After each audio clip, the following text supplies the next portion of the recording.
বঙ্গোপসাগরের বাংলাদেশ জলসীমায় মাছ ধরার সময় ৭৯ নাবিক সহ ২টি বাণিজ্যিক ট্রলার অপহরণ করে নিয়ে গেছে ভারতীয় কোস্টগার্ড। এ ঘটনায় ট্রলার মালিকের পক্ষ থেকে সামুদ্রিক মৎস্য দপ্তরে লিখিত অভিযোগ করা হয়েছে। এদিকে অপহরণকারীরা ভালো আচরণ করছেন বলে জানিয়েছেন নাবিকরা। চট্টগ্রাম থেকে জানাচ্ছেন শামসুল হক হায়দরি, ক্যামেরায় ছিলেন সুমন গোস্বামী। অপহরণের শিকার ট্রলার দুটি গত মাসের শেষ দিকে সাগরে মাছ ধরতে যায়।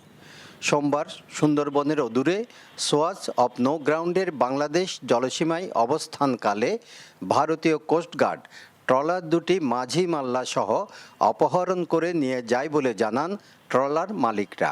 লাস্ট ইনফরমেশন হচ্ছে ওরা ৯-১০ নটিক্যাল মাইল দূরে এই মুহূর্তে ড্রিফটিং করতেছে। ওইটা হচ্ছে ইন্ডিয়ান প্যারাদ্বীপ নামে একটা জায়গা আছে, ওইখান থেকে। তারা খুবই সহনশীল আচরণ করছে এবং তারা বলছে যে আপনাদের নেভির সঙ্গে আমাদের যোগাযোগ হলে আমরা যত দ্রুত সম্ভব আমরা হস্তান্তর করব। এদিকে নাবিক সহ ট্রলার অপহরণের বিষয়টি সরকারের সংশ্লিষ্ট দপ্তর অবহিত হয়েছে বলে জানিয়েছেন এই কর্মকর্তা।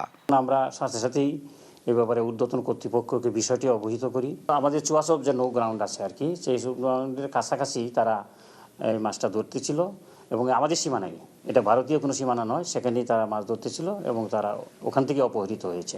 ভারতীয় কোস্টগার্ডের অপহরণ করা বাংলাদেশি ট্রলার দুটি এখন উড়িষ্যার পারাদ্বীপ বন্দরের কাছাকাছি রয়েছে বলে জানিয়েছেন ট্রলার মালিকরা।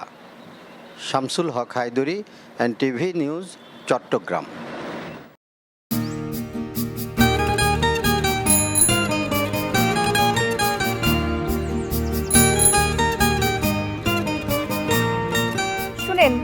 পুরুষ মানুষ তো এভাবে ভয় পেলে চলে না, মুখে সাহস রাখতে হয়। যা বলবেন সোজা সাপটা বলবেন।